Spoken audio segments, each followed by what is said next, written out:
Jimmy! No. Here we go. Here we go, boys. If that isn't a hard hat win, then hard hat wins do not exist. Jaylen Brown on down. The Celtics came to play tonight. Let's go. Hard ass lunch boys to boots. Little bit of everything tonight. Garden Report starts now. Always has to be a shot at somebody. No. They're never clean. They have to run. That's the only shot they have. They do it for 82 games. We're about to find out. He already has shown what he's capable of. Did surprise me. I thought we were going to hang in there. This makes me think that we do need to be humble. I actually think you're the only one who deserved that beating.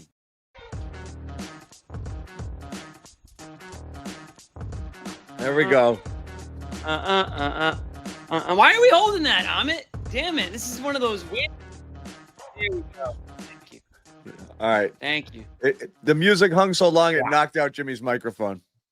Is that what happened? No, you're good. Hey, we're back. Anyway, it's a jacked up chat right now. I can see it. The number one question people asking, are we, I don't call them we, but you guys can call them we. Are we back? Are they back? I'll ask you guys first because I had said I want to see what happens after I didn't want to have opinions on this team because I didn't think anything mattered. And I said I'd formulate my opinion and give it to the world after this little 6-game, 7-game stretch that they had here. I'm going to give it to you much sooner than that. But first, I'll ask you guys. Are you buying this? Are you buying this? This is real? I'm buying they're better than I think people guesstimated that they would be. They look like a playoff team. And to me, the thing that they're doing that impresses me more than anything is they're taking advantage of each and every opportunity to knock off one of the big dogs. I need to see them beat the snot out of the Washington Wizards and the Charlotte Hornet type teams they should beat, regardless of what they've done up to this point. When they're crushing those teams and knocking off the big dogs, you have a team that's ready for the playoffs. You have a team that has every reason to believe that they're going to be a number of games above 500 when Jason Tatum is potentially healthy enough to come back. And then you've got to make that call if you're the Celtics. And it's that's a great position that they're going to be in. And I think if they can keep the core group they have right now healthy, they're going to have that call to make at some point. Man, this is tough for me. So everybody knows my prediction going into the season was Celtics were going to miss the playoffs. It's going to be an ugly year. It was going to be painful to watch. They should try to lose games because we want them to get a great pick and just have one of those bridge years. Now, they win tonight against the Knicks. The way they beat the Cavs, the way they fought against the Timberwolves, like these games tell me that, there's a lot more life and a lot more heart and a lot more, maybe, dare I say it, John, maybe a lot more talent in some weird way, shape, or form deep down in some of these guys. There's more talent than I had anticipated or thought there would be going into the year. So now my expectations start to shift a little bit, right? So now I'm gone from they, might miss the playoffs to, these guys could be a really tough first round exit for a team if they can't get, and listen, as it stands, they're a few games above 500. Great place for them to be right now. Still, got to work as hard as they possibly can to end up with a decent playoff seed there. But hey, the hard hat's on for a reason tonight. I'm a believer in the team that I saw tonight. How about that? The team that I saw tonight, I'm a believer in. I still question whether or not they can do it over an 82 game stretch. That's always been my concern. But I got to give credit where it's due. Jaylen Brown with one of the best games of his career, I would say tonight. And shout out Bobby Manning for kind of giving me that thought earlier tonight. But I think all things considered, this is one of his best games of his career. I love, what Derek White gave them. I love what, Minot and Walsh gave them tonight, role players that just played hard on defense and made it super difficult for Brunson to do Brunson couldn't do a damn thing tonight. And ultimately is the reason why the Knicks couldn't pull this one off. They got as much as they could from the other guys on this team, but the way they defended Brunson, just bodying him, being physical against him, he's obviously an undersized player. And again, Brunson's going to be fine, right? We're not worried about Brunson, but got to give the Celtics credit for the way that the long guys got on him. Minot, Walsh. I give those two guys credit for starting leading the way. And of course, how can I forget Ugo? Coming off the bench, Right. giving them really, really, really good minutes off the bench for them defensively, energy. And that's what it took. And the way this game started, John, hold on. I was ready to turn it off. Timeout. I just want to give a hat tip to Mo for coming in here. I've left this one up here, but Mo showed up. I was just going to call out for him, but go ahead, Jimmy. You said the game, the way it started out. I'm glad Mo showed up too, because he's very active, should we say, in the chat. So time to get his due. And I where the hell is Louise, by the way? Where's Louise been through this Jaylen? Yeah, she should show up tonight. Jaylen-assance here. My goodness, Louise, get over here. Anyway, go ahead, Jimmy. Mo should take most part of the blame for this one. I mean, he had it coming. It's like Bobby in the media game. Yeah. It's like Bobby. It's like Bobby in the guarantee. It's just like that with Mo. So, again, the hard hat's on for a reason, folks. And by the way, hard hats, I just made sure I just flipped a switch. We got the Black Friday sale back up and running. 30% off hard hats, 30% off. This might be a hard hat season, John. I didn't think it would be, but this is shaping up to be the ultimate hard hat season. And if you know anything about the hard hat, it's guys who show up, play hard, strap on the steel-toe boots, toss on the hard hat, bring the lunch pail to work. If that's not this Celtics team this season, then I don't know what team is, because that's what exactly some of these guys might actually end up in the construction force someday.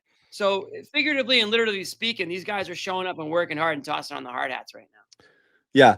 What I will say is, and again, I know Mo's in here complaining about refs. Mo, you can't come in here and say I'm not ducking the smoke and then start whining about the refs. What I will say is I'm also going to give a Brownie award, an honorary Brownie to the refs for not falling for Brunson's grift. Because he's got a great grift. I love it. He still buys some calls. I loved on the Derek White 3 on the little ghost screen by Pritchard. He just casually backs up a little so he can draw the contact. So he's got it. He's phenomenal at it. And God bless him, especially drawing offensive fouls. But they didn't. That was fall I was so mad when he did that. Didn't fall for its nonsense here. And I will say, I said, let's get to Joe Mazzulla, and I'll give you my takes later. Getting a lot of reps there against Karl-Anthony Towns. What did you see that made you think that would be effective, and just the job that Ugo did? Yeah, I mean, I think he's obviously a great player, and they got off to a great start. I think the Towns stuff, wasn't as big as I thought. Josh Hart got off to a great start in that game, and when something like that happens, it forces you to have to decide what you're going to do from an adjustment standpoint, and just leveraging what's on the other side of an adjustment like that. So I thought the guys did a good job staying poised and executing the game plan, and then Towns is going to score. So we sent multiple guys at him, but I thought whenever we put Ugo in, he just did a good job of getting underneath him, just kind of being physical with him, and you saw just kind of the depth of our team throughout some of that game, and it started with Ugo, it finished with Josh and Jordan. Obviously Jaylen was great. Derek and Peyton made some big time plays. Sam finished it there, so just really the depth of the team. Yeah, up to that end, you had Jordan making a lot of plays there in the fourth quarter as a roll man, making passes, he did a little bit of everything there. It seems like a big evolution for his game. Yeah, it was an evolution for both Jordan and Josh. I mean, they went to doubling Jaylen, and so they did a good job catching the ball on the seam and just making 2-on-1 reads. So it starts with Jaylen's ability to trust his teammates, and then it goes to Jordan and Josh's evolution of just understanding they're being guarded by different matchups throughout the game. I mean, they switched between Towns, Robinson, and Brunson on both of those guys throughout the game, and it can be difficult to just have an understanding of what the screen is at that time, what the spacing is, and both those guys did a good job down the stretch of just kind of executing versus the proper coverage versus the proper spacing. So, the trust there by the team, and then the execution by those guys getting better. Joe, Jaylen got off to a tough start in the first quarter. It seemed like he was kind of like clapping in his own face, trying to get himself back into it. And then he has this ridiculous run in the second and third. As someone who's known him for a long time and has coached him for a long time, when you see him get off to a start like that, do you kind of know that he's going to turn it around? Or like, do you even say anything to him? And when you then see the performance that he has, is it just kind of like... I mean, I honestly didn't notice what you noticed because I just don't pay attention to that. Just to me, it's a couple tough possessions, and you just let him do his thing. So just communication throughout the game. But a couple tough possessions. But to me, he never wavers in the poise or the mindset that he has. So he does a great job of that, regardless of how it's going on. I thought tonight he did a great job of just taking what the defense gave him, but then also making plays for others. And he played against 3 different coverages tonight, and I thought he was really good against multiple coverages there. So I kind of let him do his thing, and just really talk to him mostly about what the spacing's like, what the matchups like, what the coverages are like, what to expect, and he does the rest. Joe, you mentioned Ugo like getting under Cat and really trying to go for steals and stuff like that. What about what you've seen from him defensively since he's gotten here allows him to play like that against Cat, but then immediately switch on to Brunson and guard him a different way? He's got good defensive instincts, which most younger players don't have, and I think that just comes from being well coached and playing in a league where you have to play team defense, and you're constantly in rotations, you're in 1-on-2s, you're physical at the point of attack. You have to really understand spacing. So, he's just been well coached and has played, high level basketball for a long time. And I think that just gives him his defensive instincts, and he pays attention to detail and has an understanding of tendencies. So, like I said, he did a great job tonight. But I thought all those guys did a great job at different points of defending at the level that we need to try to be successful, and we left plenty on the table to get better. All those guys you mentioned, like Jordan and Josh as well, like it feels like they're all having these little like spurts of impact that like impact a larger scope of the game. What's it like seeing them sort of like preach and live this mindset that you've talked about a lot with those guys this season, and then get the reward from it? Yeah, that's kind of what we talked about at the beginning of the season, of depth. Everyone's got a different level of depth. We're using it now. 1, 2, 3, 4, 5, 6. 11 guys played, and so the depth there to be able to go. The other night it was X, and tonight it was Ugo, and depth comes from just being able to impact the game in a positive way, whether it's for one possession. Amari goes in and fouls the guy, and that saves us a point. That matters. And finishing the game with Josh and Jordan, finishing lineups differently. So it's just a credit to the guys for having an understanding that anybody can impact a segment of the game. Every possession matters, and we just got to keep getting better at it. Joe, the second quarter in New York, obviously the game got away from you there against them. First quarter felt like it was going in that direction a little bit, and you guys were able to get it back on track there. How are you guys in a better position now to stop something like that, adjust, like you mentioned, on the fly, compared to 2-3 games into the year? Honestly, they're 2 completely different situations. In the first game, it was a 42-14 quarter, and we gave up Jordan Clarkson 3 threes. We gave up a transition layup, and none of it had to do with the game plan. Tonight, they had 32 in the first half, and Hart had 15 of those. And so he had 3 threes. He had a pull-up jump shot there. That's 11. And then we gave up 2 offensive rebound threes. Those are game plan execution. So it's 2 completely different games. The first game was we weren't disciplined in our execution. Tonight we were disciplined in our execution, and we were able to withstand. They're going to have moments like that because they're a great team. So, this was so much different because, and we just kept our poise through the execution of that. So, we just got to keep getting better. From his offensive rebounds to just his hustle on defense, it seemed like Jordan exemplified the energy and the hustle that you guys played with tonight. Certainly not the only one, but what did you see from him in terms of just excelling in his role tonight? Yeah, to me, the last 6 minutes of the game, he was just a great playmaker. He had the offensive rebounds, he made plays in the seam, he was great at the point of attack defensively. I think, they're just finding, they're slowly chipping away at what it means to be really impactful in this league, and really what they do matters for our team, and having that role of kind of going out there every night and knowing they can change the game. And, like I said, everybody on the team has done that. Tonight I thought was the best example of multiple guys doing that. It came from Ugo, came from Jordan, came from Josh, even Sam defensively I thought was great. So they're just having an understanding how much they can impact the game and how important that is for us and how much it impacts winning. So they just got to keep doing it. Joe, just from a resilient standpoint in the fourth quarter there, like obviously Bridges was red hot. They kept coming at you guys. You guys seemed to be able to regroup in those timeouts. Like, what did you kind of take from those? Yeah, again, some of it was self-inflicted. We gave up almost 15 points on and ones, flagrant foul, so that's controllable.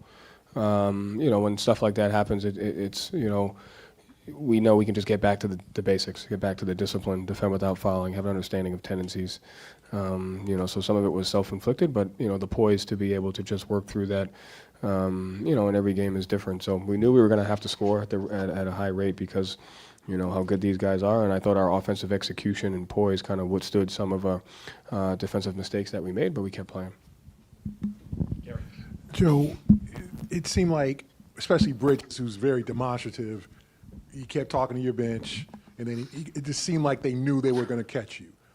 What satisfaction, if at all, is it to just say, okay, you're not this time, as opposed to last year? It just seemed like they knew they were going to run you down, and they almost did. But then for you guys to make the plays and hold them back, is that more? Yeah, I didn't pay too much mind to that. There was too much crap going on in the fourth quarter to worry to know that. But they're a good team and they know it. I mean, there's nothing wrong with that. With having an understanding of that, to me, it was more about. I thought we did a great job, one, getting to the point where we were winning the game, and then two, being in position to win it. And so at that point, it became about what, we have to execute. We got to do X, Y, and Z. We have to do this. And it's just building a mindset towards understanding what type of team we are and what type of team we have to be. So I don't mind that stuff. I like it. It's part of the game. Keeps me going. And I thought the guys handled it well. And is it kind of a different mentality not to try to match their shot making, but just do other things down the stretch, where maybe before guys were just trying to match 3 for 3 as opposed to just getting the offensive board? I think tonight it became more about taking the shot they give us from an offensive execution standpoint. I thought, they were switching for most of the game, and we made good plays, whether it was Jaylen making great plays or us over there, and then late they went to doubling, and so when you're doing that, you're going to have 2-on-1s, and we got some layups because of those 2-on-1s. They didn't help, and we got some kick-out shots, one by Derek, one by Josh. So I think it's really just about taking what the game gives you. We hadn't been, we haven't seen that coverage as much, and so the shot selection is always going to be different when you're seeing a coverage of a blitz at half court. And so I thought the guys did a great job of handling it. Joe, you mentioned a couple weeks ago that one of the things that jumped out to you about this team was just the care factor. Do you feel like the depth and the different contributions from up and down the roster is kind of reflective of that? Yeah, I think that's what you have to build. You have to have an understanding that, we need all you guys to win. At any point in time, you can have an impact of winning. I think that just kind of gives you a shared ownership, and it gives you a mindset that you have to have. And you just have to validate that. Like I said, I thought as well as all those guys played, understanding that Amari's ability to go in and save us a point matters just as much as getting a rebound at the end of the game. It's 1 point, and that makes a huge difference. So you just have to have an understanding of how all those things go into it, and it's a credit to the guys because they do, and we just got to keep getting better. Thank you, Joe. Thanks.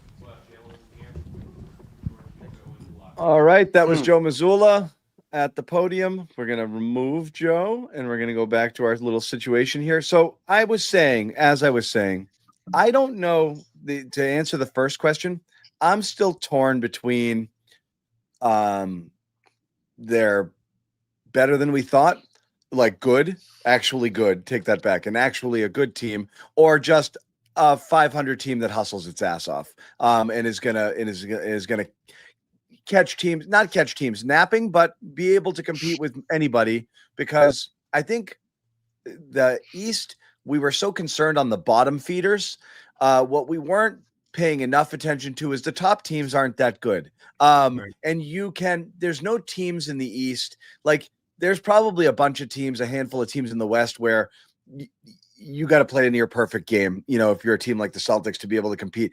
I don't think that exists in the East right now. So I think the Celtics playing hard, hitting shots, doing the right thing, limiting turnovers, can stay in pretty much any game. And I think that might have been a miscalculation, just in terms of, we were looking at they can't be bad. You got Washington, you got Charlotte, you got all of these crap teams. I don't know. Knicks aren't that great. Detroit, you saw them. They're good. I don't know. They're not invincible good. So they can hang in most of these games. If they maintain their health, they're going to stay competitive. They're going to be a decent regular season team. What I want to put up here, and this kind of resonated with me the most, is I like watching them. This is my favorite part of this season. I still don't fully know who they are. I enjoy the hell out of watching them. Tonight was such a fun game because of the total team aspect of it, and Joe hit on it. But look at it. Look at all the different things that happened tonight. Ugo comes in and completely changes the energy in that second quarter with his defense. Jaylen Brown goes into this nuclear takeover mode after a really crappy start in the second and third quarters. Joe starts, messing around with different rotations and different combinations based on what he sees. He tries hack a Mitch for a portion of it. Then he's going in and he's riding Ugo late. Walsh, who'd been playing really well in the last, few games since it's starting the starting lineup, disappears. He's sent to nowhere land. And Ugo kind of turns his ankle, draws a foul, kind of turns into a pumpkin a little bit in the fourth quarter after giving him some really good minutes. Walsh comes in ice cold after 7 minutes and makes back-to-back winning plays. Offensive rebounds, steals, defensive stops, unreal. Mm-hmm. They go small ball when the Knicks are going big, and they got no problem with it. And you got Minot, who's never even played before, now playing in this small ball center role. He's not just learning how to play basketball, he's learning how to play a completely new position, and he's out there and he's doing it. And then you leave Hauser out there, which I didn't fully understand in that grouping, what he was doing out there, and he comes up with a couple of big defensive stops as well. So I didn't quite get it, and it worked. And Mazzulla's pushing all the right buttons right now, but you're getting something from everybody. Like this was and Joe said it. They started doubling Brown, and I was getting nervous because you're seeing, Ugo shooting and Minot and Walsh, the ball in their hands late, and that's like what the Knicks want you to do. They want to take the ball out of his hands. Like when Walsh had it in the corner.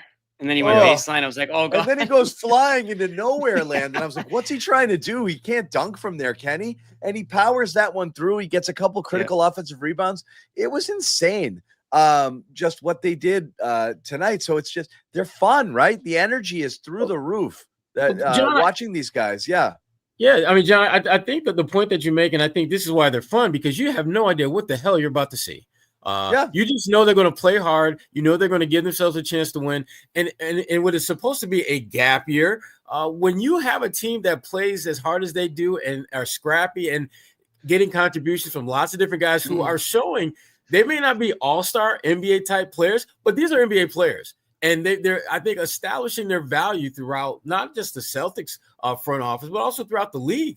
I mean, Minot is a guy who I think, has shown he can play. Same thing with Jordan Walsh. And we already knew Anthony Simons could do a lot of really good things out there. You start going down the line, and there really isn't a guy that you look at other than, I hate to bring it up, but Luka Garza looks like that one odd man out. No. He's got room on the Boucher's got a spot next to him. Okay. The duo, they've got the back of the plane with the little two-seaters and that way in the back. Yep, they got it. With X-Man. Exactly. Although X-Man he makes a cameo. Read Noah's column on X-Man. It's very good. Leadership vibes. Yeah. But I mean, the cool thing about this team is you don't know what to expect other than that they're going to play hard and they're going to give themselves a chance to win. And for a team that is playing without their so-called best player, that's all you want. And so-called. Mark it. 23-10. Mark it. Clip it. Go ahead. Clip it. John, that camp is not one where I am by myself. So let's just keep it real. If you want me to start saying nice things about Jaylen Brown, I'm going to say bad things about Tatum. So you guys decide. You guys have to decide. I'm still waiting to hear the MVP chance for Jaylen. I mean, the dude is giving you like 40 pieces, like as if they're just like no big deal, and it's just like, yay, nice job, Jaylen. It's like, well, wait, seriously? Yeah. Well, let's talk about Brown because again, Jimmy mentioned it, and Bobby threw it in the chat. It's again, you can look at just the numbers, and again, the 4 turnovers. He had 3 of them in the first quarter. And the rest of the game, he made incredible decisions with the basketball. So you can always look at the tough shot making, which is great. He caught a couple of bodies today, which is great. He's still not all the way back, but it's nice to see him with a little bit of bounce there, going strong and throwing it down, which was great. And I think those would be the highlights there. So ridiculous shot making, the separation he's getting on his step backs, but he's playing incredibly in control right now. There's no crazy Jaylen. And this is going to sound wrong, or this will sound bad and upset people, but with Tatum there, you get the feeling that Jaylen, in the moments he has a chance to do stuff, he's got to do it because he's not going to get enough opportunities. And maybe that hurries him a little bit. Where here in this game, he knows he's playing 37 minutes, 40 minutes tonight or whatever, and he's got that shot. He can put it up whenever he wants to. There's no stopping him. He's got the forever green light. He doesn't have to defer to another star, so he doesn't have to shoot every time he has the ball for fear that he's never going to get it back.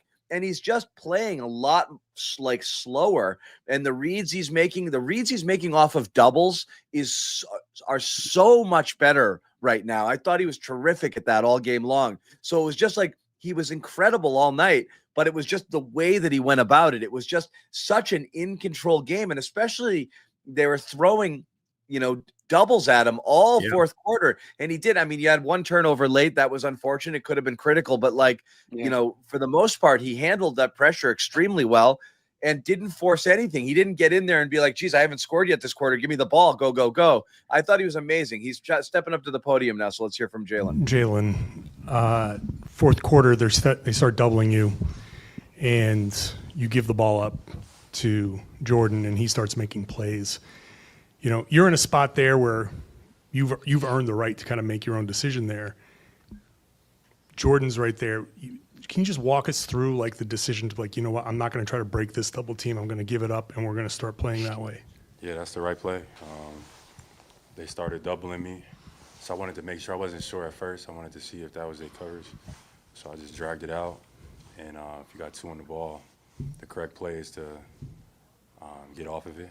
And that means we got an advantage on the backside.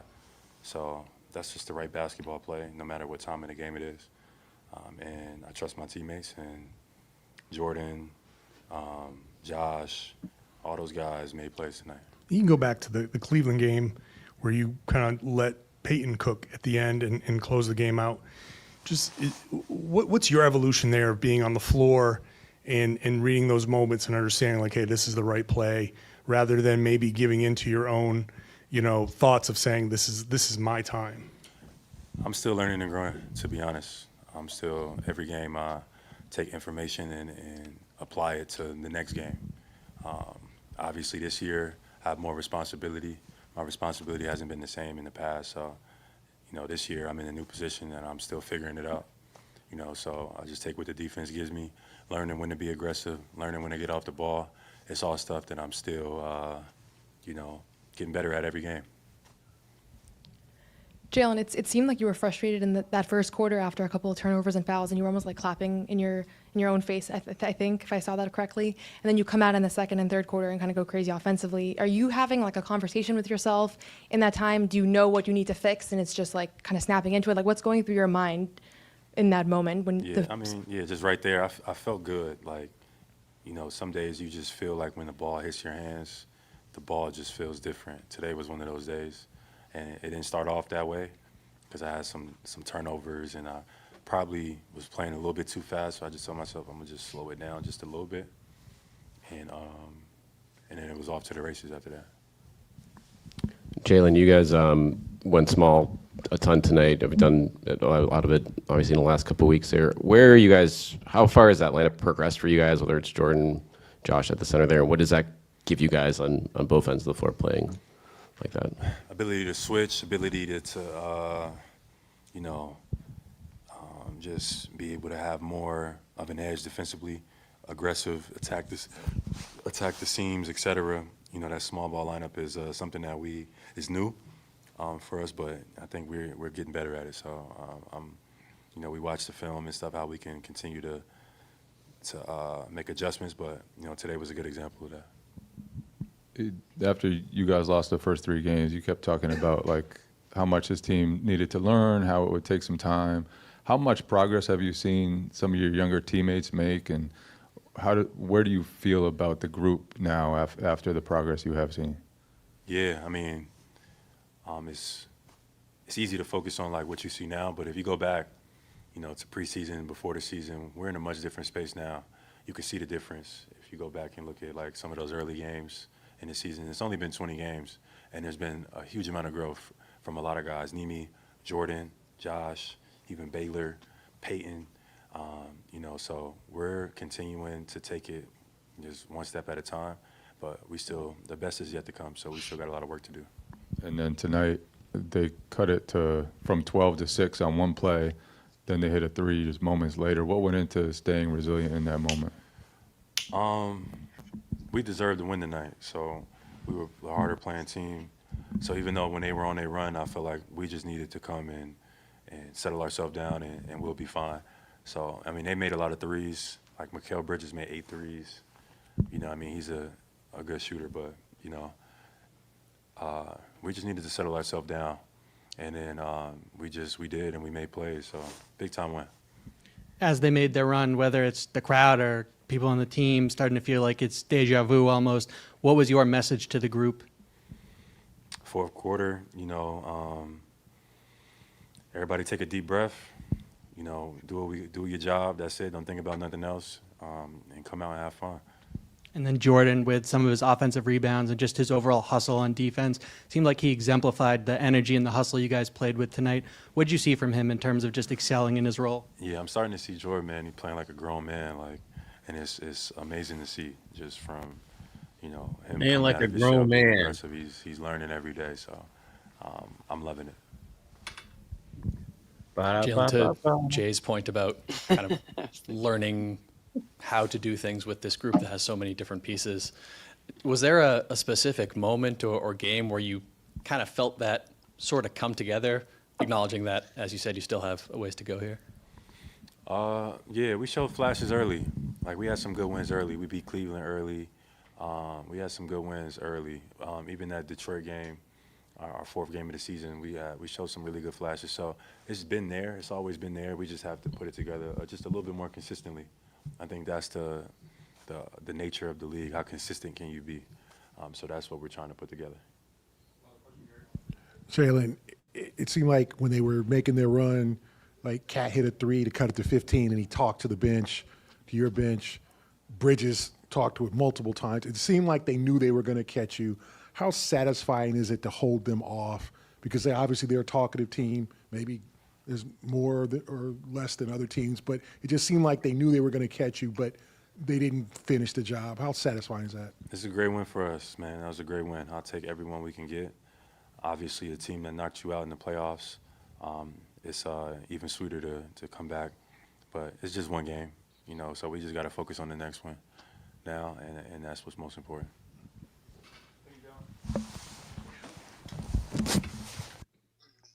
There you have it. Right. Jaylen Brown doing Jaylen Brown things. Oops, remove it. And away we go. Yeah, good stuff from Jaylen. Some of the stuff that we talked about there, he slowed everything down, which was nice. You know, got out a little spazzy to start, slowed it down, let it come to him, was terrific. I mean, really, you know, top five player on the planet in that second and third quarter, the way he was doing everything there. So can't say enough about it in terms of his overall impact and effort. Just a couple of notes for you guys tonight. Obviously, we're going to have Bobby and Noah join the stream. We do want to tell you, and we're going to get to some of them in a little bit. If you guys want to support the Garden Report through Super Chats, we're greatly appreciative when you do. Feel free to throw in a donation if you do. We'll put your comment up on the screen. We'll react to it, give you a little shout out. Always welcome when you can do that. I do have to tell everybody, I can't keep saying this, people. The stream is moving. If you're watching on the Celtics All Access channel, which right now 254 of you are, and there's 1,000 of you over on the main channel. That's where the party is, people. Move it on over. There's still content on that All Access channel. There'll be plenty of stuff you can get there. But for the stream, we want to keep it all one place because we want the chat to stay together. We want everybody in there so you can interact with one another better. So come on over little by little. You can even start migrating right now. There's nothing wrong with it. From All Access over to main, that All Access channel still has plenty of high-level Celtics content from our fleet of Celtics podcasters. So you're going to get good stuff there. Stay subscribed. But for the live shows, we would like you to come on over and hang here. Before we move on, I do have to give a shout out to our sponsors. And we're going to start out with PrizePicks, of course. And you know what time it is. It's PrizePicks, baby. It's this time of year, great time of year with all of the sports going on. Basketball, hockey, football, stretch run, kid. 4 games left. Taylor Kyle's 13-win prediction looking pretty good right now. Download that PrizePicks app. It's the #1 daily fantasy sports app in all of North America. Use the code CLNS. Get 50 in your lineups after you play your first $5 lineup. And again, if this is for you, if you like the daily fantasy sports stuff, no better place than PrizePicks. Gorgeous app, super easy to use, very intuitive, lots of cool features, free squares. You can stack stats, which I love to do because, hey, you know, you want to ride Drake May, baby. And you saw the offer on the screen there, code CLNS. Sorry, something was loaded. Code CLNS gets you 50 in your lineups when you play your first $5 lineup. Once again, download the app, code CLNS, 50 in your lineups when you play your first $5 lineup. You see there more or less 2 to 6 player stat projections, can be the same sport, the same game, different sports, doesn't matter. Just head it out there and play. You can win up to 2,000 times your cash. Great features. Injury reboots. You can cash out even if you don't have a perfect lineup with the flex play. So go check it out over at PrizePicks right now. PrizePicks, it is good to be right. Bringing it back here, and Amit's trying to tell me something, so I got to look at it. We got a poll. Is this the poll? Are the Celtics back? Are they back? Yes, 54. No, 9. 37, too early still. We put this one in the chat. Still time to vote here, but it looks like the no's are getting killed. And again, Jimmy and I were team tank. And I still don't think it's the worst thing, but you know, hey, you winning, watching them play well and watching them win is fun. Worst thing would have been a slog, right? Like that's what I keep going back to, the fun stuff.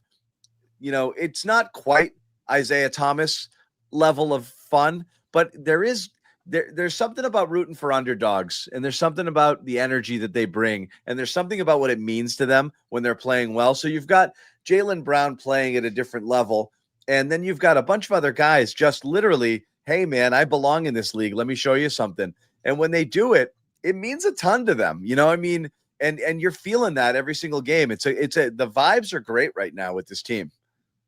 Yeah, they really are. No, I mean, I think it's pretty clear where I was on things to start the year, but I'm not going to kick and scream throughout the season. If the Celtics team shows up and they make it fun and they make it, you know, worthwhile, I don't want to come on this show and talk about a boring team and talk about a team that sucks and talk about a team that seems like they don't want to be there, because then the interest dies down. Nobody's having fun, and it feels like the longest season ever.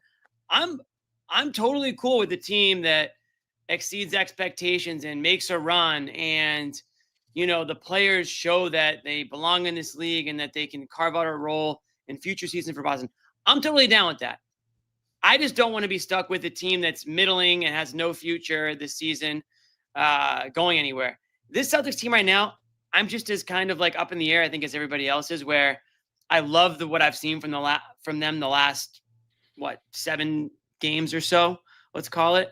However many, the last couple of weeks, where they feel like a team that is just kind of like right there with the teams in the East. I think we can all agree, like right now, the Oklahoma City Thunder are playing. They're 20-1, right? And they're playing the Golden State Warriors, a team that's, you know, not even considered a top team in the West, that might be one of the better teams in the East. So trying to take it all in stride and be realistic about everything. But I'm thrilled with how this team has played to this point in the season. They've obviously had a couple duds, but they've also surprised me way more than I thought they would. And like, I thought I was going to come back from France, and I wondered if they were even going to win a game while I was gone. I come back and the narrative's completely different. It's that this team, you know, led by Jaylen Brown, who's playing at, you know, all NBA level right now. Not only is he playing at that level, but he's, you know, leading this team. Everything he says is like the right thing that you want to hear from a leader and a captain. You know, I know he's not, I'm not calling him the captain. And I know that we had Captain Gate in previous seasons, but he's always acted like the captain. He's always kind of taken on that leadership role and said the right things and kept his teammates, you know, accountable, kept himself accountable. And that's been the case this year. He understands that he's the leader of a young team that's kind of in the middle of trying to figure out who they are, who they want to be, or who they can be. And they're following his lead. I think, John, you talked about his style of play, and we've talked about it all this season. Is he playing slower because he has no choice? Or is he playing below the rim because he has no choice? Is he stopping short of the rim and taking the jumper because he has no choice? Or is he adjusting his style? Is he playing a smarter level of basketball? Is he playing a more controlled level? Is he playing slower? NBA, so many players will tell you that, pace is almost everything. You can't just go full speed. You have to know when to play fast. You have to know when to play slow, and you have to know when to make that change. And I think Jaylen Brown this season, more than any that I've seen, has really leaned into that. And you'll see him out there at points, feel like he's kind of in slow motion, but he's still getting to where he wants to get to. He's getting his shots up. He's playing more efficiently. And I honestly think it works better for him. This way that he's playing is more controllable, and it's more successful for him as a player. I think when he's athletic Jaylen Brown, yeah, he got to where he is in this league playing that way, but it's also gotten him into a lot of trouble in games, and it's taken him out of games, right? And he's taken himself out of games by playing that way. So I really think, and I hope that this new-ish Jaylen Brown that we're seeing is one that's going to stick around, because I really do think that this type of Jaylen Brown, and John, I'm pretty sure you'll agree, this is the type of Jaylen Brown that actually can help players around him. And I think that's kind of the difference of what we're seeing this season, is that it's not one player, Jaylen Brown. It's, him giving an opportunity to his players to succeed as well. I've said it a couple of shows ago. I like Jaylen's leadership vibes a lot in terms of how he's going about with these guys and empowering them, and holding people accountable and being an advocate for them, and going to Joe and talking about play this guy and do this, and play, taking on that big brother role. I think that's been great. There's no question. Like, look, I like everything Brown does. End of the game, you always feel better with the ball in Tatum's hands to be able to initiate an offense, particularly in those late game situations. And that's something that Tatum's always going to have. I am curious, though, if they did, over there, but what Brown has, what he's always had over Tatum, and I don't mean to compare the two. It's just you get to see it because you don't. You always will, because they impact the game, in a lot of the same ways, even though they play with different styles. Is Brown's ability to get his shot off whenever he wants it at any point in time. It's always been his superpower. And whether it's using his athleticism to rise up, or just simply his physicality to be able to just clear space and get to the rim, which he's amazing at. He doesn't have to be over the rim. He's just being able to use his body to be able to just manipulate space and get in there and get clean looks off. And then also, he's getting ridiculous separation on his step backs. And again, the efficiency is off the charts with that shot. He can get his shot off all the time whenever he wants it. And as the alpha, alpha with a capital A scoring option on this team right now, that's why you're seeing these multiple 40-point games, is when he's got it going. There's no reason for him to stop. And this was one of those nights, he said it, like it just felt like it was going in. And that was the vibe you got in that second and third quarter there. So again, nothing but good things to say about the way Brown has gone about his business with this team. And again, it really comes down to, is he going to get help from those guys? Is he going to get help from other people? We saw that game, last week, earlier in the week. Jimmy, you were munching on freedom fries during a great American holiday over there in France, but you didn't get the step ups from White and Pritchard. You didn't get the supporting cast to help him out. And sometimes he's on an island by himself. Today, you got a little bit of, you got a little bit of something from a lot of different people. One of the guys we talked about specifically, Jordan Walsh, again, he was put on ice only 7 minutes until that fourth quarter.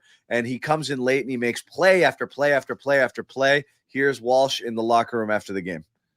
How much of that was just reading it in the flat? I don't think we really ever practiced him getting double teamed. And we probably practiced everything. But in the moment, it was more just a read. Usually JB's the guy who's kind of like in the middle, making the play out through the seam. It ended up being me and Josh a lot tonight, and I ended up fighting him. He hit a three, found him again. He didn't make it, but we got good possessions out of it. And so I think it was just the flow of the game, making the right read, being aggressive. How far do you feel like you've come in those situations? Being able to read it, and like, is the game starting to slow down? Oh yeah, absolutely. I think I'm way more calm, way more focused, and obviously slowed down a lot for me since my rookie year. I was a mess rookie year. I was running around just So definitely. Even this season, the amount of playing time that you're getting. That was a hot mess. Yeah, because I gotta slow down, or else I'm just gonna be exhausted. So I gotta take it one day at a time, one possession at a time. George, you talk about Jaylen having your back in the past. Now he's, it's a clutch situation in the fourth quarter. He's willingly just giving you the ball there and on the roll rather than trying to, like he's a superstar. He has the right to do what he wants. What does that mean to you, like in that situation? He's trusting you in that spot to make a play. Yeah, I mean, it's huge. Obviously, we depend on him a lot, for many different things.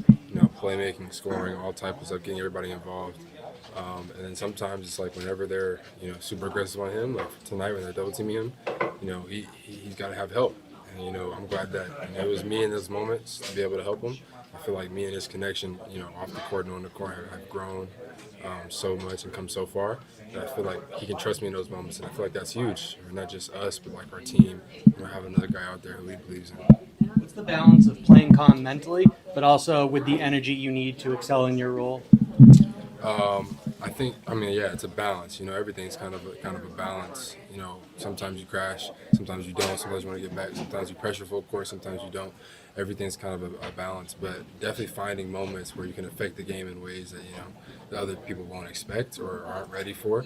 I think is what makes a difference most times. Jordan, do you have any moments where you're like, a month ago I wasn't playing at all, and now here I am, kind of doing everything and playing these clutch moments? Like, does you ever have that feeling come across you when you're on the floor, or does it just feel normal at this point? Not on the floor, but pregame tonight, I was talking to my agent. He was like, remember we sat down earlier this month or last month, and was like, it's gonna happen. It's gonna happen. And I was like, yeah, it's gonna happen. If you work hard, you'll get rewarded.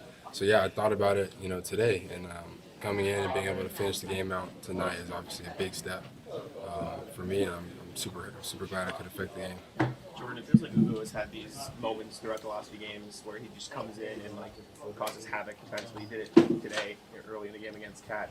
What are you seeing behind the scenes, whether it's in practice or other stuff, that reflects his ability to just jump in and do that? I think I just see him being a dog.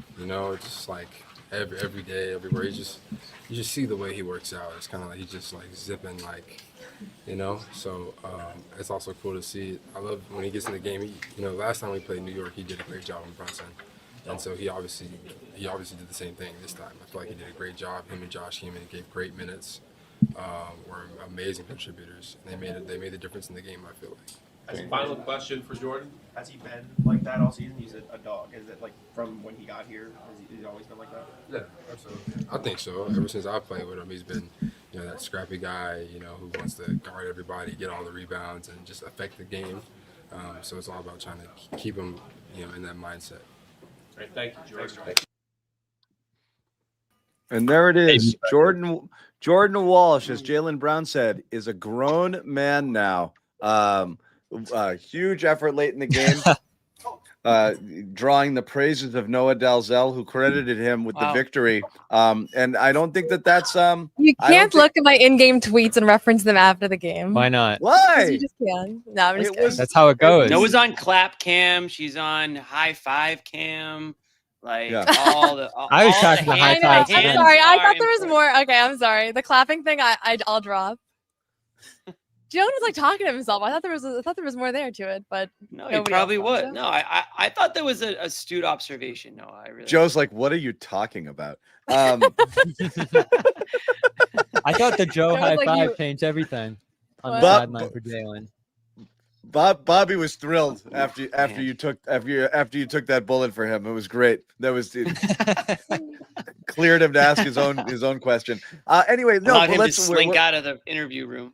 We'll come back around to all of it, but again, I think the main theme tonight was a little bit of something from everybody. The superstar performance from Brown, but we talked about all the different things that happen in a total team victory. You have Ugo changing the momentum with his second quarter defense coming in there, providing a spark. Jaylen goes into superstar mode. And then, all of the stuff that happened late where, Jordan Walsh, he's on ice all game. He comes in, he makes play after play, offensive rebound, drives, scores buckets, playing good defense. Small ball lineup with Minot playing a small ball 5 to close the game. Hauser's out there getting defensive stops. They're getting a little bit of something from everybody.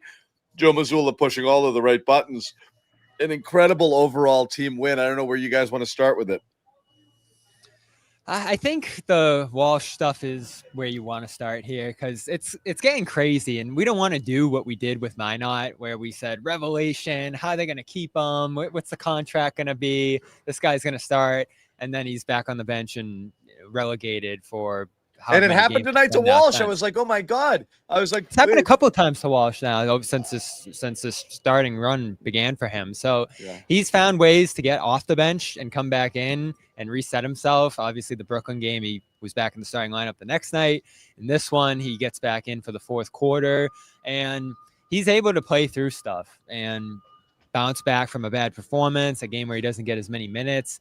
There's just a level of confidence he's playing with right now, assertiveness offensively. That cut he had, finish in traffic inside was a play I loved down the stretch of the game. The rebounds were huge, the putbacks. And then I've been dreaming of him as a roller since Summer League, his first year, because he's a good screen setter.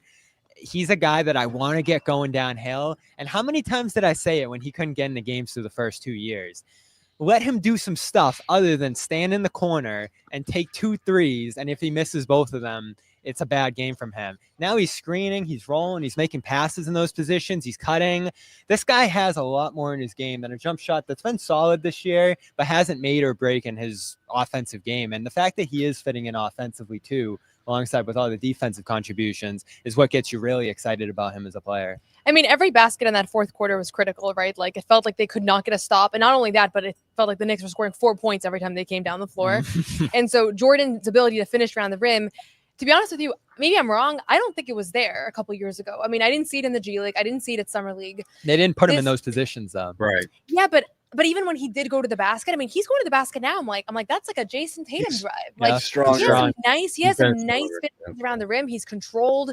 He was kind of joking about it at the beginning of that scrub in the locker room, but like, he used to be completely out of control. So I don't know if it's just the confidence and like getting the opportunity that he's slowing down, or if his game has finally warranted these opportunities too. It's kind of hard to know what was going on behind the scenes, but he's obviously become hugely impactful. And then you mentioned Josh being relegated. For all the Josh being relegated talks, like, he was also hugely impactful tonight. So small ball center. Is he the second center? You look at that trio now of Jordan, Josh, and Ugo. I believe in all 3 of those guys. And I think that at any moment, one of those guys can close the game. It could be one of those guys' night, and another guy might get a DNP. They each have their own strengths and weaknesses. You can tell Ugo's younger. Like, he seems to make a little bit more mistakes, like fouling and things like that. But I also think his defensive ceiling is probably the highest. So, I don't know that we need to continue kind of comparing them all season long, because at the end of the day, like, they're all going to impact this team, and they're all going to play a role. And it's hard to predict like who's going to have the biggest role. I guess it really depends. Walsh and Ugo seem like a bit of a redundancy there. So choosing one versus the others is just what kind they've of done for the most part. But it's been mainly Walsh. As far as the Walsh stuff, I agree. No, I think it all comes down to speed. The speed of the game and being able to process. And he said it in his post game there. He's like, I was awful, for year one. I was just all over the place. Smith era. I was out of control. Right. Yeah. It's Crash Bandicoot. It's a whole, just Neesmith just smashing into stuff, like just trying to figure out a nickname for him right now. He does not want a Crash Man style nickname. Yeah, Garbage Man's right in the Crash. The problem is, camp. as soon as you let up that you don't like a nickname, that's the nickname. You know. Well, Neesmith did not like Crash, from what I remember. Well, it was great. Yeah. So. Yeah. Garbage Man, is that what Walsh is gonna get? I think that's terrible. It's horrible. Yeah, I love it. That really is. That was. It's bad. all. It's not even catchy. Who came it's up not. with that? It's not apropos. Derek White, I think, yeah. right? Derek White did. We can do better, guys. Yeah, everyone on the chat before we're off here, come up with a good nickname ever. Come up with a good nickname. We'll put it in a poll. The chat came up with the Boston Pea Party. Boston Pea Party from the chat. That was the best. I still don't know how that. I don't know how that didn't stick. That was so good. Chat, don't put nickname ideas in the chat. No one. Know your history. Know your Garden Report history. Sorry. We can tell you didn't watch. The Boston Pea Party is so much better than so good. I don't even know what Pritchard's nickname Fast even P, is. fast PP or this. We'll have to ask awful. Pete if he wants to adopt that. We'll bring it back. Pea party. It was just pea Go party. I AMP. think after we shortened it to pea party, which Throw AMP. Oh man, this is good. those were the good old days. Jimmy Sherrod, anything for these guys? No, I'm curious. Well, go ahead, Jimmy. No, I was going to say, Bobby, you texted it, and I kind of doubled down on it early in the show, but this was one of Jaylen Brown's best games, just all things considered.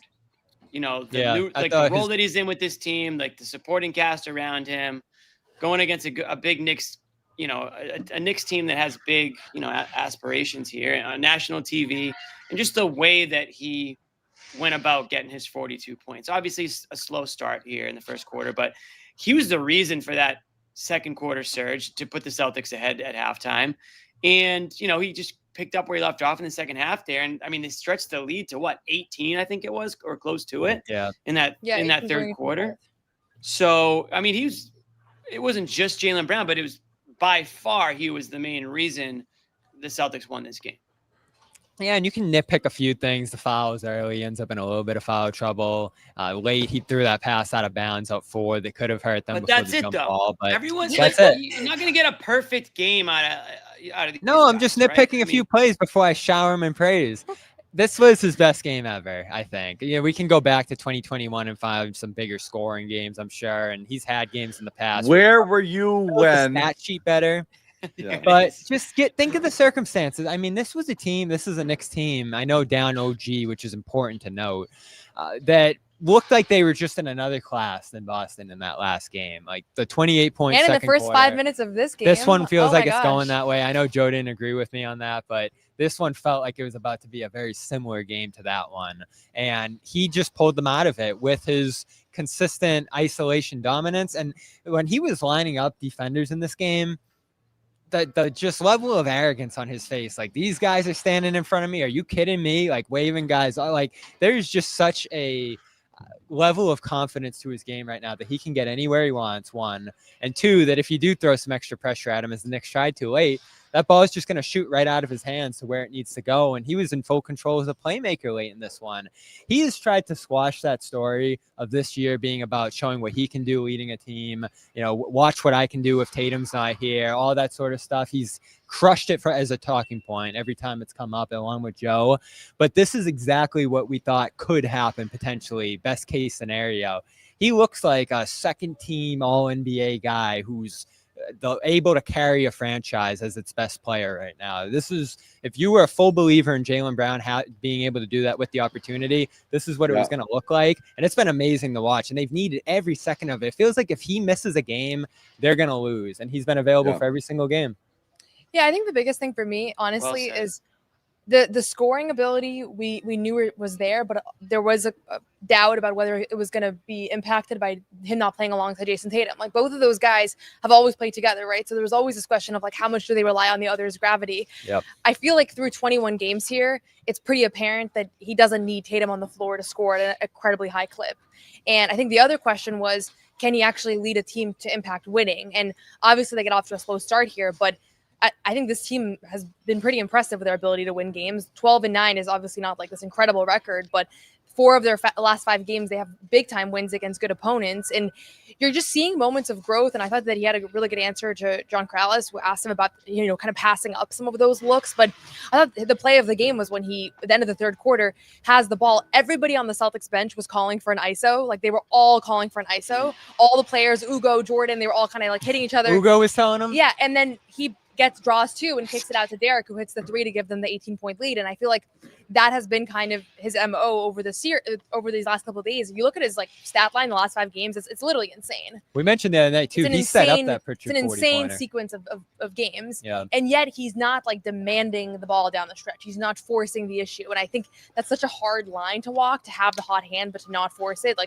For Jaylen, but for anybody, right? And so this is definitely the most impressive regular season stretch of his career. Obviously, the finals and the playoffs are always going to be in a slightly different category, but I was a huge believer. Jaylen Jaylen believer going into the season. I don't know that I even anticipated these kinds of numbers coming from him. We thought there'd be this some point in the year. inconsistency, some highs and lows. I thought for him, you would see shades of this at times, but then there'd be the low, and he'd have to go through the highs And that's why and the lows, and he triple, hasn't. the triple-double night to me was like such a big moment because he just didn't have it that game. He was 3 of 13 from the field, and then he finishes with 19 points and 12 assists and 11 rebounds. And like that's the hallmark of a real star to me is even when you don't have it, you're Someone still said in the chat that night, this was a impacting- Tatum game from him. Like, yeah, when you're still Tatum's impacting bad. winning in that sense. And so it's been pretty remarkable, especially considering the start that some of his teammates had to the season. Like I think they're 15 and whatever it would be if Derek and Payton have a normal start to the year. Honestly, a couple things, balls bounce a different direction. So you guys are saying he's better without Tatum? I mean, this is going to be the story this year coming out of it. He's just. There's going to be the story coming out of this year if he does have this level of a season all the way through is he can lead his own team. So what does he want to do with that? Does he want to reunite with Tatum and rekindle what they're doing there? Or does it give him that desire to either one, potentially lead this team when Tatum gets back? I don't think that's going to be as much of a thing as people think because if you look around the league, most teams have 2 stars. Like it's not, maybe this season will give a lot of his detractors a better understanding of what he's capable of and people that thought that he relied on Tatum to be an effective player. I don't think that's going to be a thing anymore. I mean, I know we're just 21 games in, but if this it's a different question. The question isn't whether or not it's a different question. It's can they coexist? You do Not need even more coexist, stars. they'll have to. I mean, they did coexist. They wanted They coexist in a different role. Not the coexist. Can they both play at their best together? Yes, I guess, right. The Celtics are better. The Celtics are better with both of them on the court. Duh. Everybody knows that. Is Jaylen Brown better without Jason Tatum on the court? Because right now, and again, this isn't a knock on Tatum. It's just simply the ball. There's one basketball. And when he knows he's the ultimate alpha scorer on this team, he doesn't have to force the issue every time he gets it. If he and Tatum have it and they're playing my ball, your ball, well, when it's my turn, I got to go generate something, whether it's there or not. I think Brown is playing with better patience and making better decisions with the ball and not forcing the issue at all. I thought tonight he was terrific at that, where he doesn't have that luxury when you've got another guy in there who's going to be so as ball dominant as Tatum is, because his opportunities to impact the game in a way that he can are fewer. So it is an interesting thing where if Tatum comes back and Brown comes down, again, the Celtics are better with both of them on the court, but you're getting a version of Brown here that's kind of unencumbered and uninhibited and not having to share, and not in a bad way. He can share with everyone around him, but he can, when it's his turn to cook, he can just do it. And that's how it's going to be. Well, last year was terrible how he got relegated at times. And I think I saw a stat recently that he hit as many 40-point games this year, or maybe it was 35, as he had all last year. I mean, there's a million guys at this point. It's not just Tatum. Behind Porzingis, I thought. But I mean, Porzingis is his own thing. I don't think that fit really worked as well. I think no one got hurt more than trying to set him up than Jaylen did. There were a lot of games last year where Jaylen just wasn't involved at all. Never mind. Agree completely. Yeah, so that's kind of my point. He disappears. He disappears in games, right? He disappears entire fourth quarters. Right. It's not can they coexist. We've seen what they're capable of doing, but we've also seen those major stretches where, you have 2 amazing players, you have 2 all-stars, but they're not 2 all-stars at the same time on the court at the same time. That's kind of the problem.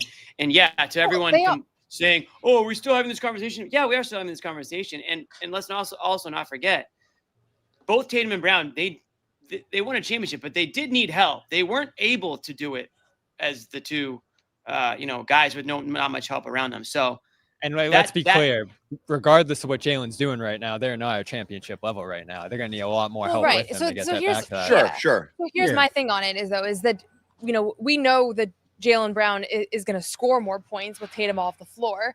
But to be honest with you, the stuff that we're seeing him improve at this year, I think he has been improving every season of his career. And last year he regressed. He had a bad year last year. It was the least efficient season of his career. He had a partially torn meniscus that he had off-season surgery for. Like, if you look at the trajectory of his last 6 seasons, last year was an aberration. This year feels like the way he would have been building off of the title run. So you almost take that out. And I don't think you feel this way anymore of like, he had this he was nothing last year. Now he's this. And, you look at the totality of the last 5 or 6 seasons, this year makes perfect sense. I mean, he was a second team All-NBA with Tatum 2 years ago, right? That's how he got a Supermax contract. So that's going to continue to be the case. And again, we don't know what version of Tatum is going to come back. Hopefully it's exactly the same version, if not better, but it's also possible that he might need Jaylen more than he did in the past, right? More. So, it's all kind of up for discussion right now. But the good news is that this guy that a lot of people were thinking about trading this summer, and a lot of people were talking about, he's on a Supermax contract player, he's too expensive. What draft picks can we get for him?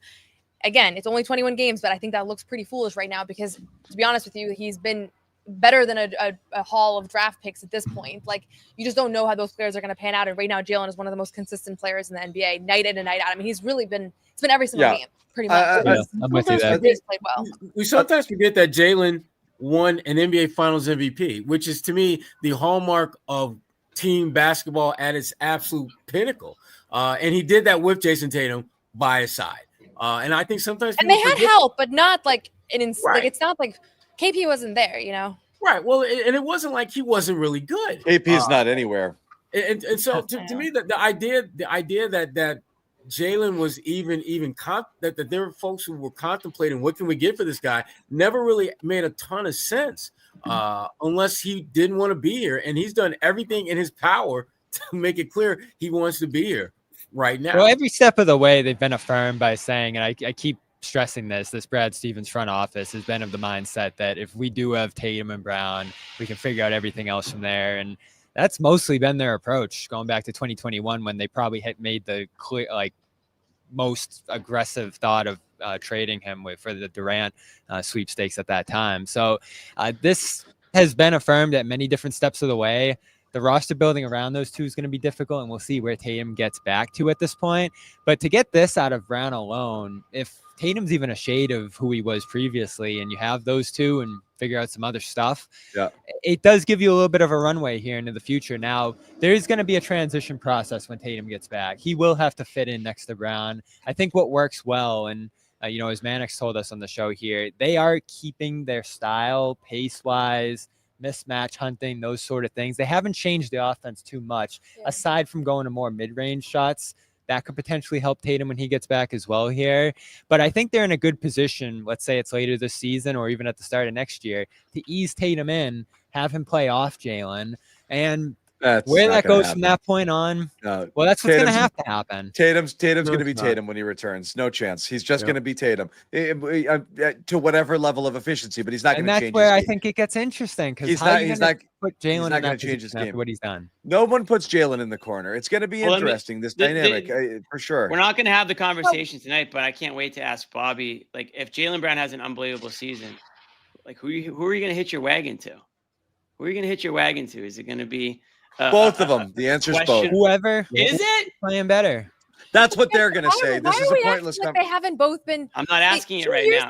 It's a question for later. We're not. Averaged 27 points a game, and Tatum averaged 30. Like the issues became when you had another 20-point per game score in Porzingis.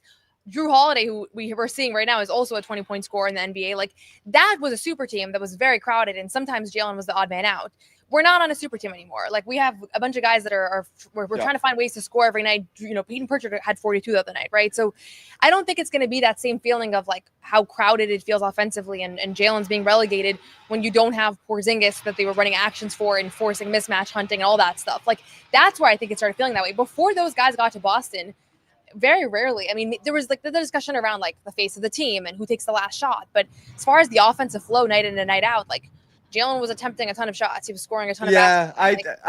I don't fully agree. I think the argument, this isn't, I didn't want to have this conversation necessarily, but are you sure? Because you brought it up. No, I was just trolling you guys a little bit. I am very curious how it's going to fit going in there. And I do 100% believe that right now you're getting a fuller version of Jaylen because, again, I understand teams have two superstars. It's never the issue. It's when they play the same position and play the same style of a ball dominant style. And that redundancy was always a little bit of well, one guy's cooking, the other guy's doing nothing. And we saw Jaylen Brown disappear too often because the ball was in Tatum's hands, either shooting or making plays for other people. And therefore, he's no longer Jaylen Brown. He's just a guy standing in the corner. That's not the best use of a player of his talents. So that's always been an issue and always been something that they've been trying to work out, and in some to varying degrees of success. But they're not playing off each other. They're just sometimes both hot, or sometimes one person is in takeover mode and the other's not. But it's effective because they're both incredibly highly skilled I was just gonna players. say it works. Yeah. And you're better off having awesome players than you are having mediocre players. So it works because they're both outstanding basketball players. But the fit issue has always been a different conversation. We want to get to some super chats here. Lurch 763, JB crushed it. Ant crushed it as well. Ant. Oh yeah, that Ant. I was like, we're not playing Minnesota. John other be Ant happy. Unfortunate nickname. Timing. PP has all stated potential as well. Also for All Lurch. star. It's probably star. Deserve Vulture. Thank you, Lurch. By the way, 9776. that was two super chats by Lurch. So thanks to Back to back. Great You win, guys missed fan the for pee life, party on but Sunday. salary cap has changed. Yeah, need a top pick. Darren Peterson, AJ. Yeah, no. Again, I like I said, I know we need Whoa. it. I think that Boozer. talk has ended here. Not necessarily. Watching For Jalen now. loser Brunson. This is from Nate. Nice. 99. Got him. Oh, Jalen sick burn and Carl Instagram Towns. Oh. Fail at defense makes you Oh. appreciate Why Joe's Carl defensive. Instagram Town? That's Call pretty him good. Kit Does he Kat. post on? He seems like an Instagram I don't user. think he posts Yeah. on. I don't know. I Because love he's it. always in his feelings, probably. I That's was like, why am I? Carl's Where'd like, you get why am that I from? thinking straight? What He did was I in his do? feelings a lot tonight, actually. I'll go. give you that. Kat, Better he's than- always like zesty out there, man. Some of the Yeah, stretches. He cracks me up. Bobby, I'm still doing super chats. I mean, he is. Better than your team. For if Tatum Don't gets blame back, me. this team is an Eastern Conference Finals team easily. Wow. This big person if. put some animal emojis. It looks like that's cool. Okay. Thank you. Celtics, a fist, and some No, rats. The Celtics No, beat no, the that's rats. a cheese. That's a piece of cheese, dude. No, it's not. It's a fist, isn't it? It's a I fist think it's bump. a fist. Oh, I thought it was a piece of cheese. Oh, Celtics. They punched the rat, the- New York the Knicks, sewer I rats. guess. Yeah, yeah. I Okay. thought it was a. Okay. I'll We take like it. that. NHC 7772. I can't get over how Walsh, how well Walsh, Minot, and Ugo played defense tonight, specifically on Brunson. That foul baiting ain't working. We talked about that. The Nice. refs were onto his grift, and I love it. I like this one a lot from Gregory Haddock. Just wanted to say thanks, CLNS team, for always providing outstanding coverage. We Thank try. you, Gregory Haddock.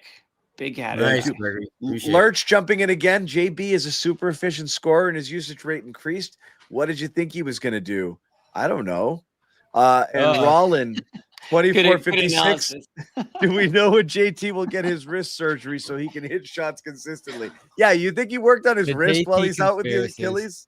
Achilles? Yeah. Yeah. Oh man. Carl Did I see Instagram that? Towns is my new favorite nickname. Damn. I feel like I just That was scrolled by. pretty I good. feel like I found him. I've Can scrolled you by. give us a Tess. Walsh one? Yeah. Get to work. Get to No, work we on don't- that, Jay. Big Tess. We don't have a Walsh one yet. We're toiling with. We need the chat to chime in with some Walsh. If anyone's gonna make a nickname here, it's Jimmy. How about Definitely. Wall That's right. Street? How about Wall Street? Because he's money. Oh, Not bad. I kind of Not like bad. that. See, I believed in Cool. you, Jimmy. You're gonna get it. Imagine we show up at the next scrum with like 7 nicknames for him and make him pick one. That would be the whole scrum. I like it. I did that like a long time ago when I used to be a reporter. I did that to Big Baby Davis. Really? Yeah, I forget what he Jimmy picked. just fired off 7 nicknames. Did No, you come up with Big Baby? No, that one was already. I don't know why he was trying to change it. He wanted to change his nickname at a time. He didn't Yeah. like And Big Baby. look- I don't think. Looking Can you back, he blame him? probably Why? should How have. could one Horrible like nickname. it? Yeah. Problem was he was constantly crying, so he Yeah. kind of. I love that guy. Oh God, what You're a on your clown! all-time favorites.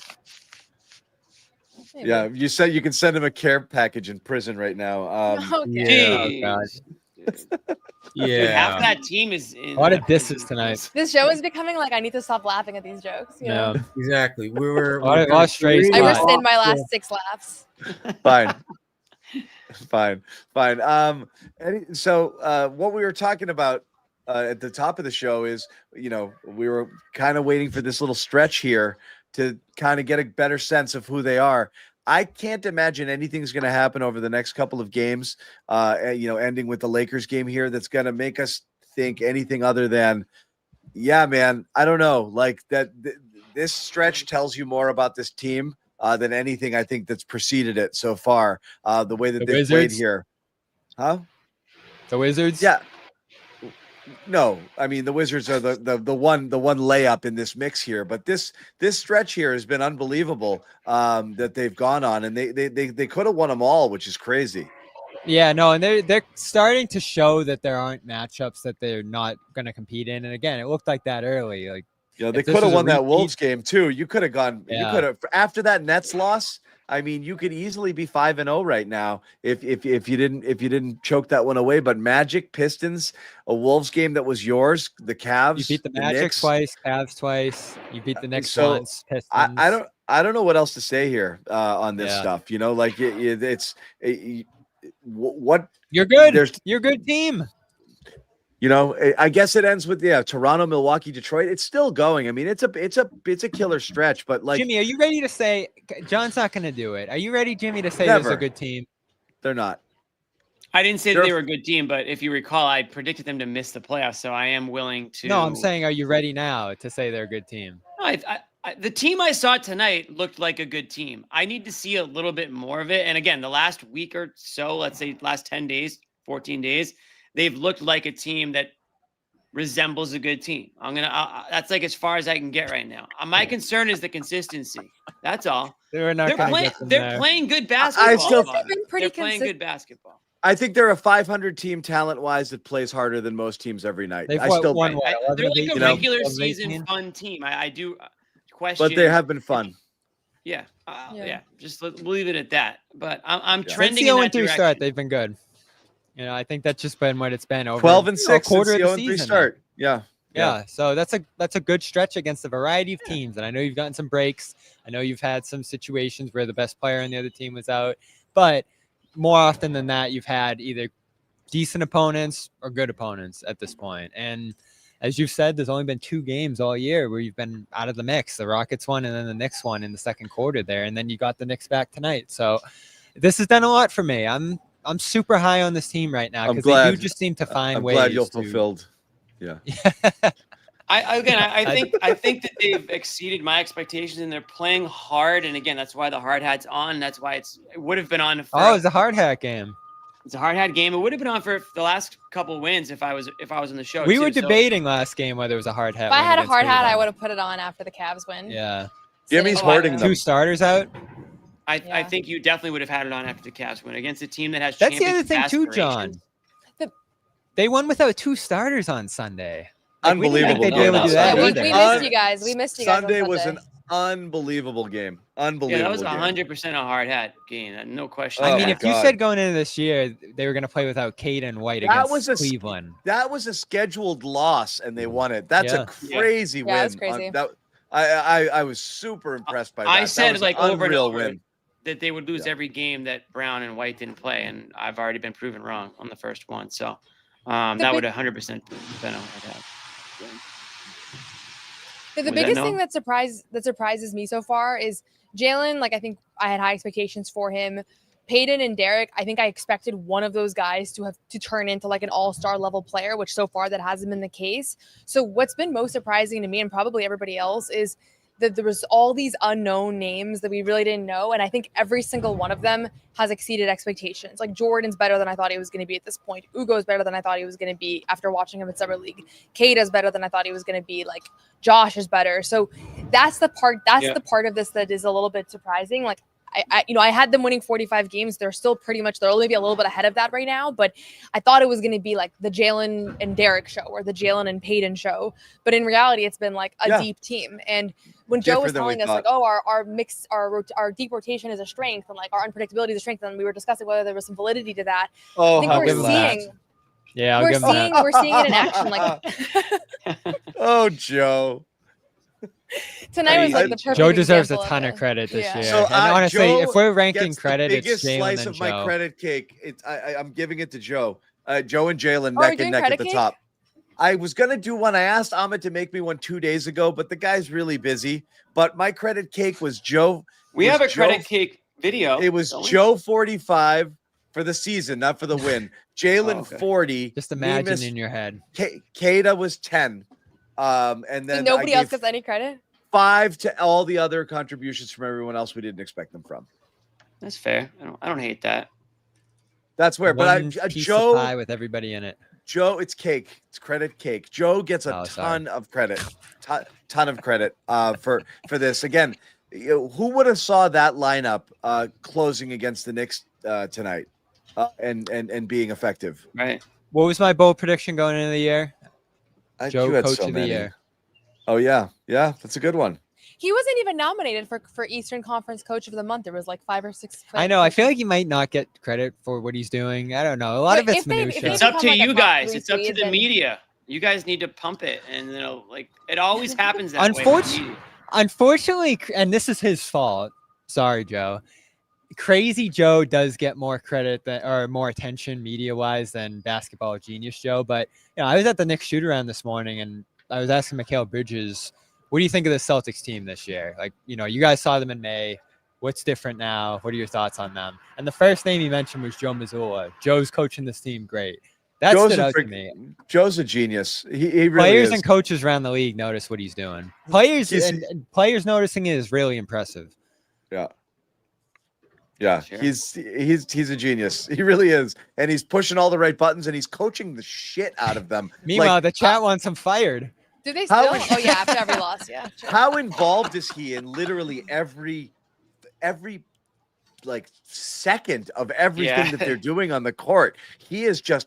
I don't think I've ever seen a coach that dialed into every movement. He's burning like 400 calories a game. Just it's incredible. And how about you guys were listening to the presser?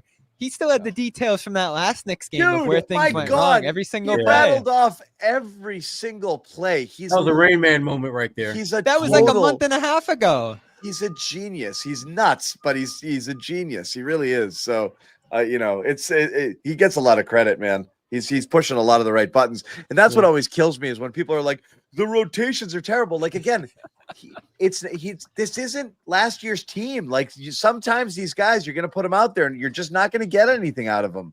Because they are who they are. They're either still developing, learning. They'll never really get there. They're playing above their heads right now.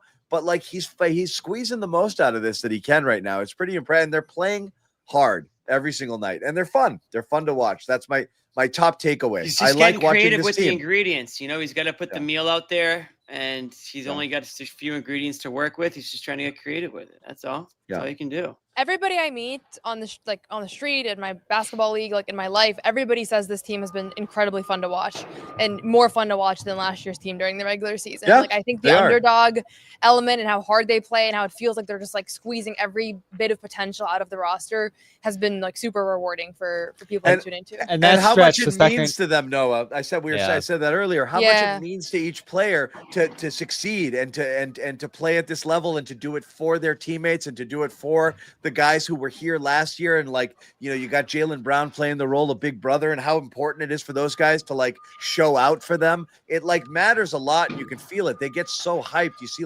Walsh losing his mind after big plays late in the game, all jacked up. Like, I can't believe I get to contribute to this.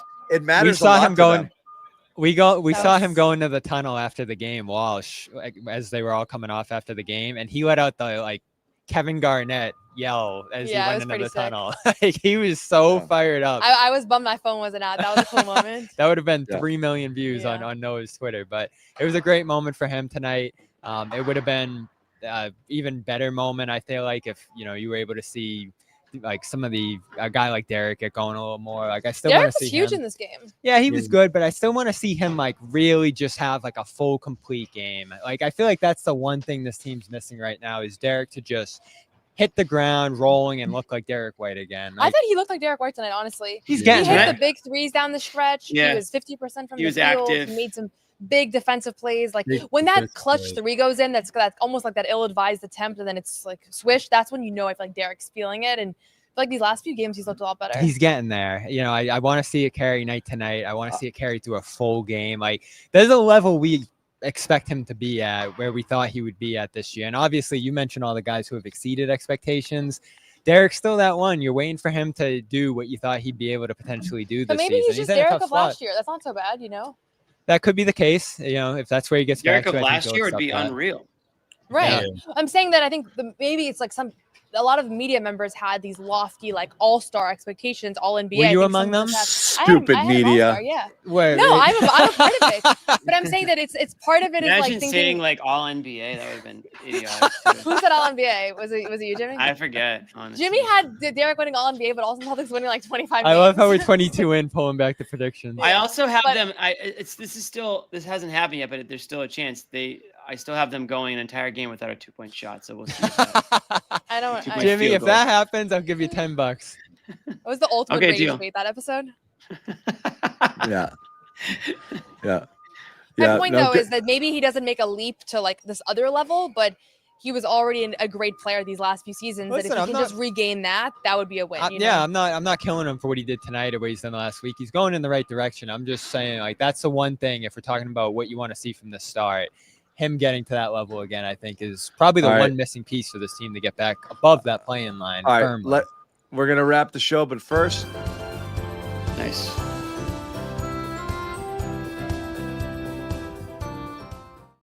all right, who are you giving it to? Better than Blaine Pie. Who gets your brownie? Noah, we'll start with you. So all the good vegan brownie slices aren't taken. Nice. Going with someone we haven't discussed much. This is kind of a crazy one, but just because we haven't mentioned him, I'm going to go with Sam Hauser. Xavier Tillman. Sam Hauser. Yeah. Sam Hauser. Jalen oh my Brunson, God. who Jalen Brunson hunted the last few possessions of Yes, the he game. where did. I still think Sam Hauser is one of the most underrated, like misunderstood defenders in the league because it just doesn't go well for guys to hunt him. But he came up with big stops, and to me, that was like the cherry on top of a complete team effort. That everybody had their moments, and his moments were not very loud. He also hit a couple big threes in this one that were critical when the Knicks were on a big run early in that fourth quarter, and they just needed to score, and the Celtics just could not do it. And then Sam hits a big three that felt like it kind of stopped the bleeding there. So he had some very timely plays in a night where other people's performances were a lot louder. That's a perfect one. I feel like he embodies the Brownie in a game like this, but I'm going to go with Ugo. How could he not? Like, what he did cold coming into the game, and he continues to do it. Last game, fourth quarter, they throw him in. Steal, three, crucial play down the stretch of that game in Cleveland. This one, throw him out there. You know, we need someone on Brunson. He does it, or Towns rather. He does it, disrupts him. They changed the defensive coverage in the second He's quarter. playing the on holiday him. role tonight. Yeah. Yeah, and it completely changed the game. And I don't even know how to describe it. Like, he is able to attach himself to an offensive player and just stick with them. It's uncanny the way he's able to do it. And like the quick hand motions to poke balls free, like there's so much defensively that he's just at another level with. And then some of the things he does offensively, like a nice screen for White, get him going for a three. The way he, runs to certain parts of the floor to free other guys up. The guy is, for a 19-year-old, a bit of a basketball savant in terms of the way he positions himself on the floor. I don't want to go overboard praising that pick yet because there's such a long runway ahead of what could happen with that draft class. But did any of us imagine him doing this for even Maybe one in Maine. game?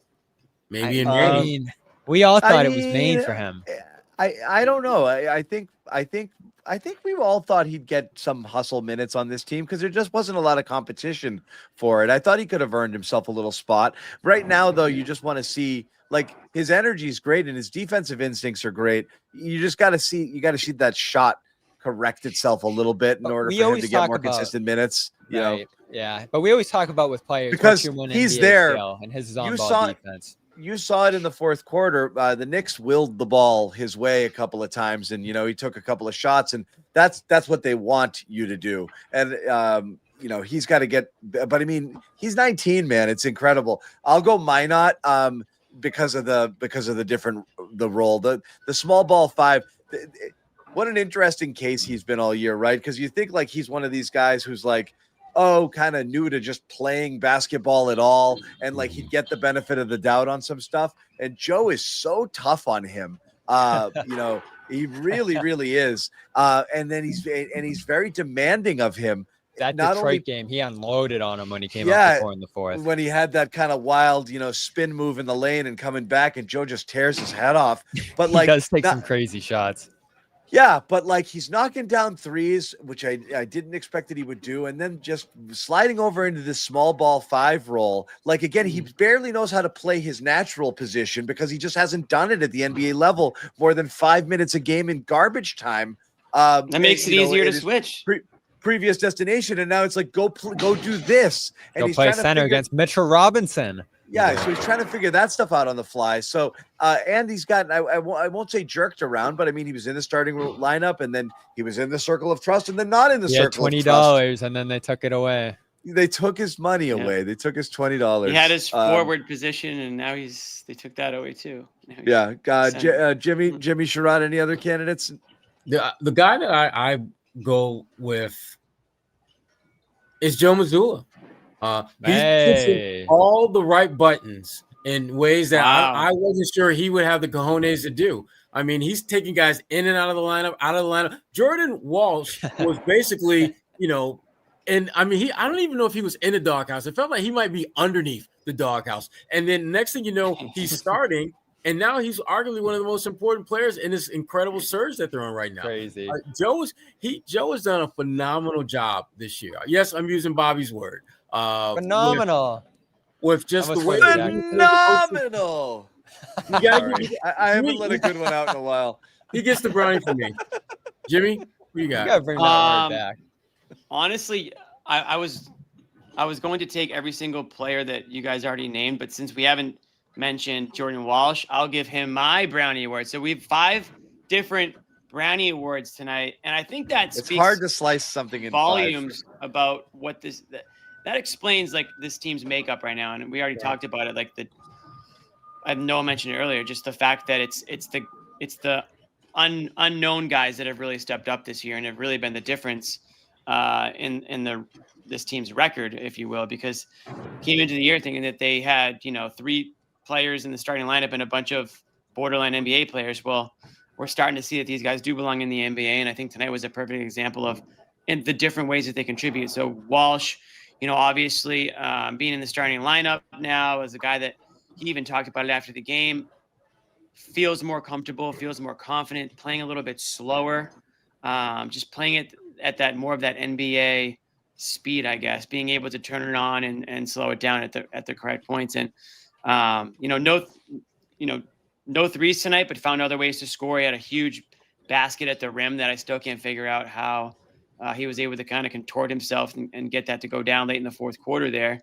And Jaylen Brown's talked about it many times, how he's, relying on these guys a lot more, and Walsh being one. And we've seen Walsh in Brown's, videos that he's online. So obviously Jaylen's been hanging around with Walsh, or Walsh been hanging around with Jaylen, I should say, and maybe picking his brain a lot off the court and hopefully taking. Jaylen's the one who told Joe to put him in the lineup, after he was buried under the doghouse, as Sherrod said there. And I think Walsh is stepping up in that sense and making Brown look good about that, so he's my Brownie Award winner. Brownie Award. Celtics win. Trap Everybody game. gets a brownie. Everyone gets a brownie. Everyone gets hard hats. The dreaded trap game Thursday in Washington before the big game against the Lakers Friday at the Garden. That should be a lot of fun. Again, John, another back-to-back. What? Hard hats are still on sale, as is everything else in the Oh. Tell him, Jimmy. Tell him everything.